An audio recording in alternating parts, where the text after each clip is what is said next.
YCP ఎమ్మెల్యేలపై గ్రామాల్లో వ్యతిరేకత చూస్తుంటే వచ్చే ఎన్నికల్లో ప్రజాగ్రహ సునామీలో కొట్టుకుని పోవటం ఖాయమని మాజీ మంత్రి భూమా అఖిలప్రియ అన్నారు. అధికారంలోకి వచ్చినప్పటి నుంచి ప్రజలు గుర్తుకు రాలేదు. ఎన్నికలకు గడువు సమీపిస్తున్నందున హడావుడిగా ప్రజలపై వీరికి ప్రేమ పుట్టిందన్నారు. గ్రామ పంచాయతీ ఖాతాల్లో నుంచి 14, 15వ ఆర్థిక సంఘాల నిధులు మళ్లించడంతో కనీసం సర్పంచులు వీరితో కలిసి నడవలేని దుస్థితి నెలకొందన్నారు. ఇంటింటికి పర్యటనకు వస్తున్న ఎమ్మెల్యేలను ప్రజలు నిలదీయాలని అఖిలప్రియ కోరారు. ఓవైపు రైతులు నడ్డి విరుసు, మరోవైపు మీటర్లను బిగించి వారు ఆత్మహత్యలు చేసుకునేలా ప్రోత్సహిస్తున్నారన్నారు. ఈ నెల 18 నుంచి తాను నియోజకవర్గ వ్యాప్తంగా గ్రామాన పర్యటించనున్నట్లు ఆమె పేర్కొన్నారు. దాంతో పాటు ఇంకొక హెచ్చరిక ఇవ్వాల్సిన పరిస్థితి కనపడుతుంది. వైఎస్ఆర్సీపీ నాయకులు వస్తున్నారు, జాగ్రత్తగా ఉండండి, ఇళ్ల నుంచి బయటికి రాకండి అని చెప్పే స్థాయికి ఈరోజు రాష్ట్రంలో వైఎస్ఆర్సీపీ నాయకులు తెచ్చుకున్నారంటే నిజంగా వాళ్ళ చేతులారా వాళ్ళు చేసుకుందే.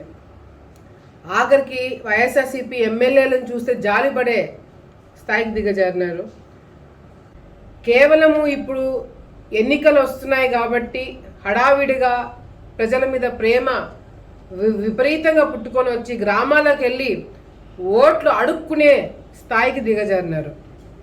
వాలంటీర్లని బ్లాక్మెయిలర్గా తయారు చేసి వాలంటీర్లను పక్కన పెట్టుకొని ఈరోజు మీరు ఇంటింటికి వెళ్తున్నారంటే మీకు ఎటువంటి అవగాహన లేదు. వాలంటీర్లు చెప్తే కానీ ఏ గ్రామంకి ఏం చేశామనే మీకు ఆలోచన లేదు.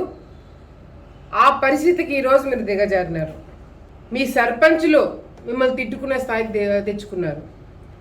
14th ఫైనాన్స్, 15th ఫైనాన్స్, ఆఖరికి జనరల్ ఫండ్స్ కూడా మీరు దొంగతనంగా సర్పంచ్ అకౌంట్ల నుంచి తీసుకొని గ్రామాలలో అభివృద్ధి కార్యక్రమాలు చేయకుండా మీకు అమ్మఒడి చేసినాము, ఆటో డ్రైవర్లకి డబ్బులు ఇచ్చినాము, ఆ కార్యక్రమం చేసాము, ఇది చేసామని చెప్పి చూపించుకోవడమే తప్ప ఇప్పుడు ఈ ఎండాకాలంలో ఇప్పుడైతే తుఫాన్ ఉంది, ఎండాకాలము మళ్ళీ మనకి ఎండలు మొదలైన తర్వాత తాగునీటి సమస్య వచ్చినప్పుడు ఏదైనా బోర్డులు ఏదైనా రిపేర్లు వస్తే చేయించుకున్నదానికి కూడా డబ్బులు లేవు. సర్పంచుల కాడ పీకలు దాక్కున్నాయి గుంతలు. శ్మశానాలుగా తయారు చేస్తున్నారు గ్రామాలను.